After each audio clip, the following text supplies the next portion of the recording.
An xin kính chào quý vị. Kính thưa quý vị, là một trẻ mồ côi tại Việt Nam trong thời gian chiến tranh, được một gia đình người Âu Châu sống tại Úc nhận làm con nuôi từ lúc 2 tuổi và bắt đầu tập thể hình từ năm 6 tuổi. Nhiều năm sau, người ta biết đến cô không chỉ với tư cách là một nữ lực sĩ thể thao mà còn là một chuyên gia huấn luyện, một đạo diễn, một ngôi sao truyền hình điện ảnh và một tác giả viết sách. Đồng thời cô cũng đã sáng lập một tổ chức từ thiện với tên gọi là Amazin Lê Thị Foundation, một nhà hoạt động cho quyền của người nhiễm HIV và gần đây nhất là một đại sứ toàn cầu cho tổ chức Việt Nam Relief Service. Việt TV rất hân hạnh được mời cô Amazin Lê Thị đến với chương trình Những Câu Chuyện Kể để cùng với quý vị khán thính giả nghe những câu chuyện của cô. Xin hello Amazin, and could you please say hello to Việt TV audience?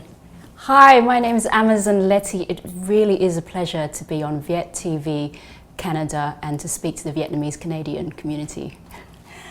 Thanks for coming to our show, and we know that you are the founder of Amazin Lê Thị Foundation. So please tell us a little bit about your foundation and what made you engage into this charity work.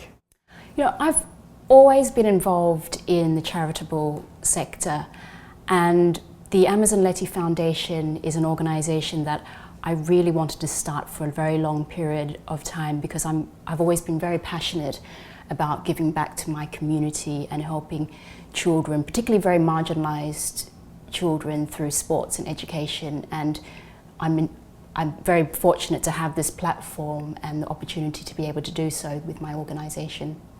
And what is the plan for the future? I'm very excited. This year we were the first organisation in Vietnam to give out educational scholarships at Viet Pride. And next year we're launching a national programme to support children living with HIV and homeless LGBT youth through sports and education. It will be the first programme of its kind in the country, so I'm very excited to launch that in summer of next year. That's very nice. And how does your organization partner with the American icon music, Cyndi Lauper? Cyndi Lauper, I'm truly honoured. We're the first Asian and Vietnamese organisation to partner with Cyndi Lauper's organisation. They are looking at launching a campaign next year to engage the Asian American community through equality in sports, and with my background within sports, it became a perfect match that we partnered to launch this campaign, and also other work within the community within the US. Oh, okay. And why? I know that you've been working with the HIV patient Children. Children. And why you want to be the voice for them, but not other group, especially for young people? Children living with HIV are one of the most marginalised groups in the country. And when I met HIV positive advocate Pham Thi Huay a number of years ago, and she's the most famous HIV advocate in Vietnam, I was so moved by her story and her dedication to helping these young children. I felt that this was my path and my purpose, to be able to help children living with HIV through sports and education. It really is a passion of mine. And most of these children come from very poor and underprivileged backgrounds. So in being able to help these children, I help them also get out of poverty. I help them be able to help them with their education. So there are other many facets that, you know, I can help them with through my organisation. And I was talking about the young people, so tell us about your younger years, because I know that you started at very young age, at 6 years old, as a bodybuilder, and then now you're working in entertainment industry, TV and film, and especially you are the first internationally published Vietnamese health and fitness author. How did shape you into the person you are today? You know, I've had a very unique career. When I first started as a bodybuilder at 6, there were no Vietnamese, no Asian women. It was very unlikely. Many people said, you know, you will never be able to make it in sports or in entertainment or in life because you're too too strange in the sense of being a bodybuilder and being Vietnamese. And too small too. Yes, and too small. I mean, and what's very ironic is that in the Southeast Asian community, sports is within Vietnamese people, it's within our blood, and we're, in terms of the Southeast Asian Olympic Games, within bodybuilding and within sports, we're one of the hardest countries to beat. It really carved my career and the person I am today, and sports, if it wasn't for sports, I wouldn't be the person I was today.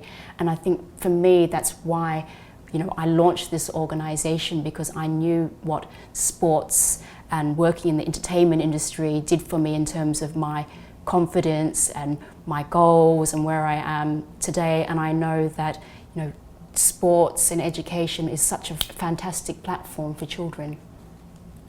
It's a great story. And also I've learned that you are the first Vietnamese global ambassador for Athlete Ally? Ally or Ally? How do you say it? Athlete Ally and Vietnam Relief Services. And, could you please tell us a little bit about Athlete Ally?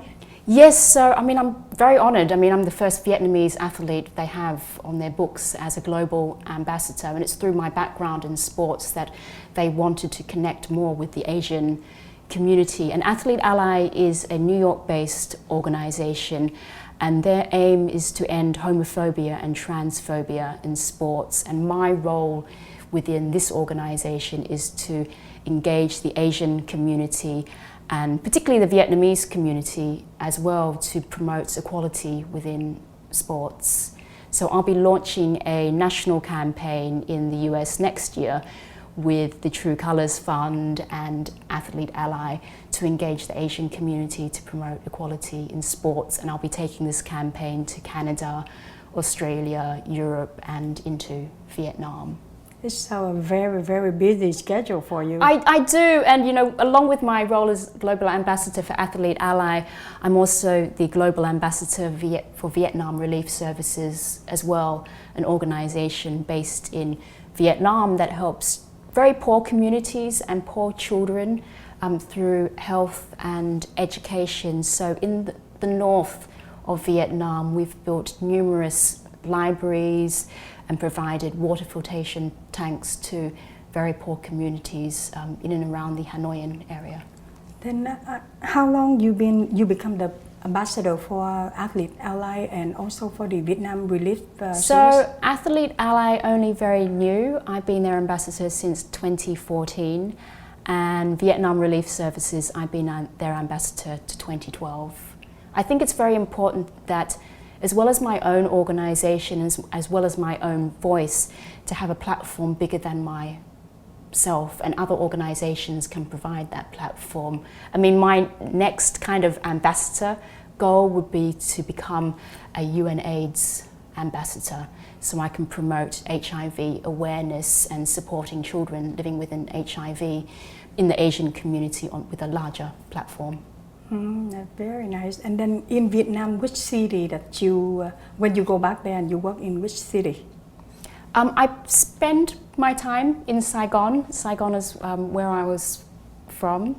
My organisation works nationally in Saigon, Hanoi and Haiphong. And Haiphong. Do you have any problem when you go back there and work with them? No, I've had so much support from the Vietnamese community within Vietnam and globally. I think as a community we're very supportive as our own, and we're very proud of our community and our people, and particularly when we see our own doing so well within the community and giving back. I'm very honoured to be part of the Vietnamese community. It's wonderful. And how do you help the Asian Vietnamese community to get involved or to help? They can go to my website, AmazonLettyFoundation.com. We're always looking for supporters, individuals and businesses who would like to support the work that we do. And I think my greatest message that I would like to give the Vietnamese community, that we can all make a difference, regardless of how small it may seem, but in the lives of those that need help it means so much and it transforms their life. Even just a smile or hug. I find that when I meet the children living with HIV, that even me just spending time with them is so important because they just don't see many people from outside of their community. It just means so much to them. And you don't speak a lot of Vietnamese. So how you going to communicate with the volunteer and the people that work with you over there? Even though my Vietnamese isn't that great, there's an understanding between us in the way we gesture, in the way we look at each other, that we're here for the same cause. We're here to help the children living with HIV. It doesn't matter that we may not be able to speak the language properly to each other, but we know. That's very nice. So thank you, Amazin, that coming to the show and sharing your amazing story with our audience. And so before we come to an end, what you have a message to the people at home? I just really want to thank, it's been such a pleasure to be able to speak to the Vietnamese Canadian community, and I want to thank your support. I think as a community we're so supportive of each other, and I'm truly honoured to be part of the Vietnamese community. Thank you. Thank you, and I wish you all the best and all the success in your charity work. Thank you very much. Pleasure to be here. Thank you. Thanks. Xin kính chào tạm biệt quý vị và xin hẹn gặp lại quý vị trong những chương trình kế tiếp.